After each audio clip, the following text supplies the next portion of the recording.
We've had concerns over the years about brushing and why we turn something like this into something like this.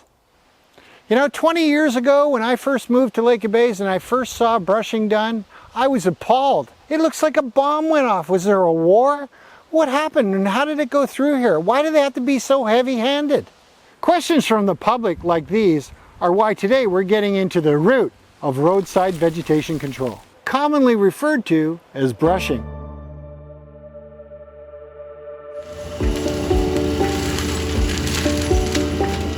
What you're seeing is the work of municipal crews using mulchers and mowers for an annual project called brushing. Simply put, the reasons for doing this work are all about safety, road longevity, and snow plowing. Safety. It's our #1 issue, keeping you safe on the roads. We have got to keep your sight lines open. As you come around a corner, we want you to be able to see the pedestrians and we want them to see you. Wild animals on top of oncoming vehicles. You've got to see the whole road. You go around corners, if there's brush in the way or branches, you can't see oncoming traffic. And of course, we've got trees above and branches. And as they get heavy with snow or even a lot of heavy rain or wind, they could fall down. So it's very important that we look after those factors for your safety. #2, road longevity. And this is something I would have never thought about, folks, but the road needs to see the sunshine. Like most things in life, sometimes it just comes down to dollars and cents.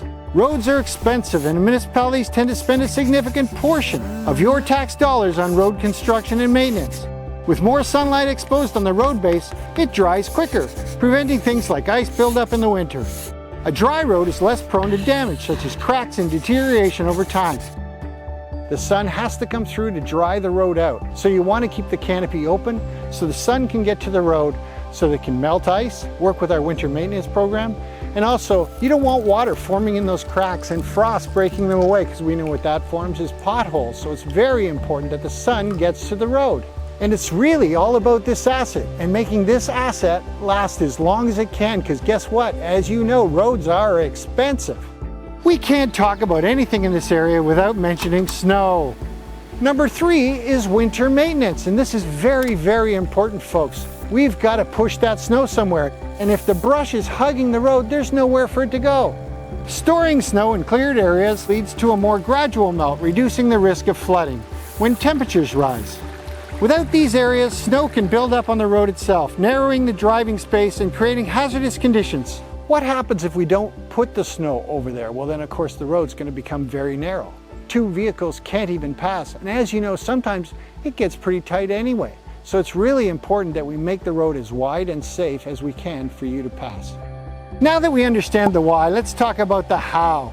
Even though you may not notice, due to the initial shock of how the area looks, our public works crews are often more restrained in the approach to controlling roadside vegetation than other areas. As they go along the roadside, they only remove the overgrowth deemed necessary and ensure the site is as clean as possible upon completion. Of course, folks, I understand exactly how you're feeling. I feel the same way. This doesn't look the greatest, but nature has a way of coming back, and it will go from this to this. We're on a road that was brushed just over a year ago, and look at the way nature has come back. Like everyone, I love driving the beautiful winding roads of Lake Bays. However, too much brush on the corners can seriously obstruct sight lines, road longevity, and we've got to store the snow somewhere. That's why brushing happens. That's a lot to cover. There's a lot of information there, and staff have done a wonderful job compiling all the information on this link below. Thanks so much, and have a great and safe day on our roads.